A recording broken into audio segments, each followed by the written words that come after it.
CMD news నా పేరు కామాక్షి ముందుగా నేటి వార్తా విశేషాలు శ్రీ సత్యసాయి జిల్లా ధర్మవరం పట్టణంలో AITUC నాయకులు 140వ కార్మిక దినోత్సవం మేడేను ఘనంగా నిర్వహించారు. కదిరి గేట్ వద్ద నేతన్న విగ్రహం సమీపంలో జరిగిన ఈ కార్యక్రమంలో CPI నియోజకవర్గ కార్యదర్శి ముసుగు మధు ముఖ్య అతిథిగా పాల్గొని జెండా ఆవిష్కరించారు.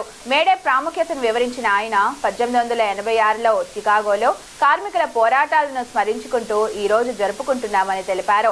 కేంద్ర ప్రభుత్వం కార్మిక చట్టాలను లేబర్ కోడ్గా మార్చి కార్మిక హక్కులను దెబ్బతీస్తుందని విమర్శించారు. కార్మిక హక్కుల పరిరక్షణ కోసం అవసరమైతే పోరాటం కొనసాగిస్తామని హెచ్చరించారు. ఈ కార్యక్రమంలో AITUC జిల్లా నాయకులు ఎర్రంశెట్టి రమణ, CPI పట్టణ కార్యదర్శి పొలశెట్టి రవికుమార్, చేనేత కార్మిక సంఘం జిల్లా అధ్యక్ష కార్యదర్శులు వెంకటస్వామి, వెంకట నారాయణ, మీటర్ రీడర్స్ సంఘం నాయకులు కిరణ్ కుమార్, దస్తగిరి, చేతివృత్తుల సంఘం నాయకులు Chennampalli Srinivasulu, plumbers and electrician కార్మిక సంఘం నాయకులు గోవిందరాజు, లక్ష్మీనారాయణ, సుబ్బు, సురేంద్ర, మసూద్, మహిళా సమైక్య లీడర్స్ లలితమ్మ, లింగమ్మ మరియు కార్మికులు పాల్గొన్నారు. మరి రమణ గారికి, అదేవిధంగా మీటర్ రీడర్స్ జిల్లా నాయకులు కిరణ్ గారికి, దస్తగిరి గారికి, అదేవిధంగా ప్లంబర్స్ అండ్ ఎలక్ట్రానిక్ కార్మికులకు గోవిందరాజు, లక్ష్మీనారాయణ గారికి, మన్సూర్ గారికి, అదే సురేంద్ర గారికి, అదేవిధంగా CPI పట్టణ కార్యదర్శి రవి గారికి, మరి మహిళా సమైక్య లలితమ్మ గారికి, లింగమ్మ గారికి, మరి ఈ కార్యక్రమానికి వచ్చినటువంటి నాయకులందరూ, కార్మికులందరూ కూడా పేరు పేరున ధన్యవాదాలు తెలియజేసుకుంటున్నాం. మరి ఇంతకు ముందుగానే మనందరం కూడా ఏ విధంగా ఈ యొక్క మేడే వచ్చిందనేది అన్ని విషయాలు కూడా చర్చించుకున్నాం. మరి ఇవాళ నిజంగానే ఇవాళ కేంద్ర ప్రభుత్వాలు కానీ ప్రపంచవ్యాప్తంగా కార్మికులందరూ కూడా కార్మికుల యొక్క శ్రమ దోపిడీని అరికట్టాలనేసి కార్మికులందరూ కూడా పెద్ద ఎత్తున మరి చికాగో నగరంలో మరి పెద్ద ఎత్తున ర్యాలీ నిర్వహించిన కార్యక్రమంలో మరి అక్కడ ఉన్న ప్రభుత్వాలన్నీ కూడా 8 గంటల పనిదినాన్ని కల్పిస్తే మా యొక్క ఉత్పత్తి తగ్గిపోతుంది కనుక మరి యొక్క కార్మికుల యొక్క శ్రమ దోపిడీ జరగాలి కనుక వాళ్ళపైన ఎక్కువ పెట్టాలనేసి ఆ రోజున వాళ్ళపైన గన్నులు ఎక్కుపెట్టి వాళ్ళపైన అమానుషంగా మరి దాడి చేయడం జరిగింది. ఆ కార్యక్రమంలో ఎంతో మంది కార్మికులు మరి అసలుని వాళ్ళే అర్పించారు. ఆ చికాగో నగరంలో ఉన్నటువంటి నేల ఇవాళ రక్తంతో మరి ముద్దాడిన పరిస్థితి, అక్కడ ఉన్నటువంటి యొక్క అక్కడే ఉన్నటువంటి రక్తంలో నలుగుతున్నటువంటి ఈ యొక్క జెండాను తీసుకొని మరి పెద్ద ఎత్తున కేంద్ర ప్రభుత్వాల పైన ప్రపంచవ్యాప్తంగా పెద్ద ఎత్తున కార్మికులందరూ ఒకటై పెద్ద ఎత్తున ఉద్యమించడం జరిగింది. అందుకోసమనే యొక్క కార్మికులందరూ కలిసి 8 గంటల పనిదినాన్ని సాధించుకోవడం జరిగింది. మరి అనేక చట్టాలు కూడా కార్మికులు మరి సాధించుకోగలంటే అందరూ కార్మికులు ఏకంగా ఉద్యమించడం ద్వారానే మరి అనేక చట్టాలు తీసుకొని రావడం. ఇప్పటికే కేంద్ర ప్రభుత్వం మరి ఇక్కడి గ్రామీణ ఉపాధి హామీ పథకాన్ని చట్టాన్ని మరి ధ్వంసం చేయడం జరిగింది. అక్కడ ఉన్న కార్మికుల్ని మరి ఒక ఫ్యాక్టరీల కోసము లేకుంటే వాళ్ళ ఉపాధి ఇక్కడ కొల్లగొడితేనే ఏదో జంట నగరాలకు వచ్చేస్తారు ఉపాధి కోసము.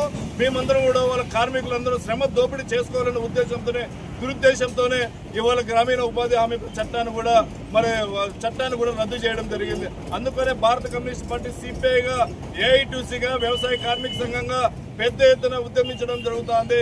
ఈ యొక్క ఈ ఉద్యమంలో మనందరూ కూడా కార్మికులందరూ ఏకతాటిపైన ఉద్యమించి పెద్ద ఎత్తున ఉద్యమంలో పాల్గొనాల్సిందిగా కోరుకుంటూ ఈ మేడే సందర్భంగా కార్మికులందరికీ కూడా పేరు పేరున మేడే శుభాకాంక్షలు తెలియజేసుకుంటూ మరి ఈ మేడే కార్యక్రమం జెండాతోనే పరిష్కారం కాదు, జెండా ఆవిష్కరణతోనే పరిష్కారం కాదు.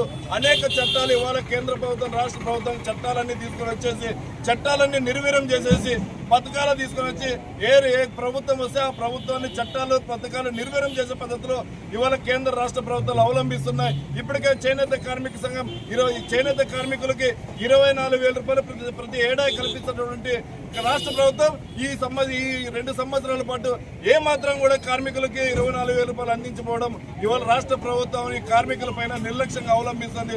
దీనిపైన కూడా కార్మికులందరూ కూడా పెద్ద ఎత్తున ఉద్యమించడానికి మనమందరం కూడా పెద్ద ఎత్తున అన్ని కార్మిక సంఘాలు మరి ముందుకు వచ్చి అన్ని కార్మిక సంఘాలు కలుపుకొని పెద్ద ఎత్తున రాష్ట్ర ప్రభుత్వం కేంద్ర ప్రభుత్వంపై ఒత్తిడి పెంచి ఇవాళ కేంద్ర కార్మికులకు ఉన్న చట్టాలపైన కేంద్రానికి రావాల్సిన చట్టాలు పథకాలు సాధించుకోవడానికి మనమందరం కార్మికులందరూ ఏకతాటిపైన ఉద్యమించడానికి సిద్ధం కావాలనేసి మరీ కోరుకుంటూ నాకు ఇచ్చిన అవకాశం ధన్యవాదాలు. ఈరోజు ప్రపంచవ్యాప్తంగా మేడే దినోత్సవాన్ని ఘనంగా జరుపుకుంటున్నటువంటి కార్మికులందరికీ మేడే శుభాకాంక్షలు తెలియజేస్తున్నాం. ఆంధ్రప్రదేశ్ చేనేత కార్మిక సంఘంగా ఈ మేడే అనేది 1886లో చికాగో నగరంలో ఈ కార్మికుల పక్షాన ఈ ప్రభుత్వాలు అయితేనేమి ఏవైతేనేమి 18 గంటలు పని చేయాలని చెప్పేసి అప్పట్లోనే ఈ రూల్ తీసుకోవడం జరిగింది. కానీ అందరూ కార్మికులు ఏకమై 8 గంటలు పని దినాన్ని కల్పించాలని చెప్పేసి 1886లో చికాగోలోని హే మార్కెట్లో ఈ మేడే రోజున భారీ ఎత్తున ర్యాలీ నిర్వహించడం జరిగింది. ఈ ర్యాలీలో ప్రపంచ కార్మికులారా ఏకం కంటే అని చెప్పేసి ఆ రోజు పిలుపునివ్వడం జరిగింది. మరి 4 రోజుల తర్వాత భారీ ఎత్తున ప్రదర్శన నిర్వహిస్తున్నటువంటి కార్మికుల పైన అక్కడ పోలీసులతో కాల్పులు జరిపి కొన్ని వేల మంది ప్రాణాలు పలిగొన్నారు. అప్పటి నుండి కార్మికులు ఏకమై ఈ మేడే దినాన్ని కార్మికుల దినోత్సవంగా ప్రకటించడం జరిగింది. అప్పటి నుండి ఇప్పటి వరకు ఈ మేడే దినాన్ని ఘనంగా జరుపుకుంటున్నటువంటి కార్మికులకు ఆంధ్రప్రదేశ్ చేనేత కార్మిక సంఘంగా శుభాకాంక్షలు తెలియజేస్తున్నాను. ముఖ్య గమనిక, మా హాస్పిటల్ నందు డాక్టర్ ఎన్టీఆర్ వైద్య సేవ అందించబడెను. పేదలందరికీ ఆధునిక వైద్యం చేయబడెను. Malinidevi multi speciality hospital, Christian Peta, 5వ line, Kavali. Doctor Guttipati Malinidevi, MBBS, MS, OBGY, కాన్పులు మరియు గర్భకోశ వ్యాధి నిపుణులు. మాలినీదేవి మల్టీ స్పెషాలిటీ హాస్పిటల్ నందు అందించు వైద్య సేవలు: సాధారణ కాన్పులు, సిజేరియన్లు, లాప్రోస్కోపిక్ ద్వారా గర్భసంచికి సంబంధించిన ఆపరేషన్లు, ట్యూబెక్టమీ, పిల్లలు లేకుండా operation, high risk pregnancy, ectopic pregnancy మరియు గర్భసంచి నీటి బుడగలు, గర్భసంచి జారిన ఆపరేషన్లు, రొమ్ముగడ్డలకు చికిత్స, నెలసరి ఇబ్బందులకు చికిత్స, మెనోపాజ్ సమస్యలకు చికిత్స చేయబడును. స్త్రీలకు సంబంధించిన అన్ని సమస్యలకు చికిత్స చేయబడును. Doctor Battina Narendra Babu, MBBS, MS, general and laparoscopic surgeon. Laparoscopic ద్వారా అపెండిసెక్టమీ, 24 గంటల కడుపు నొప్పికి చికిత్స, హెర్నియా మరియు పిత్తాశయంలో రాళ్లు తీయబడెను. వరి బీజం, హెర్నియా, నరాలు ఉబ్బడం, హైడ్రోసెల్, థైరాయిడ్ ఆపరేషన్లు చేయబడెను. Malinidevi multi speciality hospital, Christian Peta, 5వ లైన్, కావలి. ఫోన్ నంబర్స్ 9398665676 మరియు 08626245167.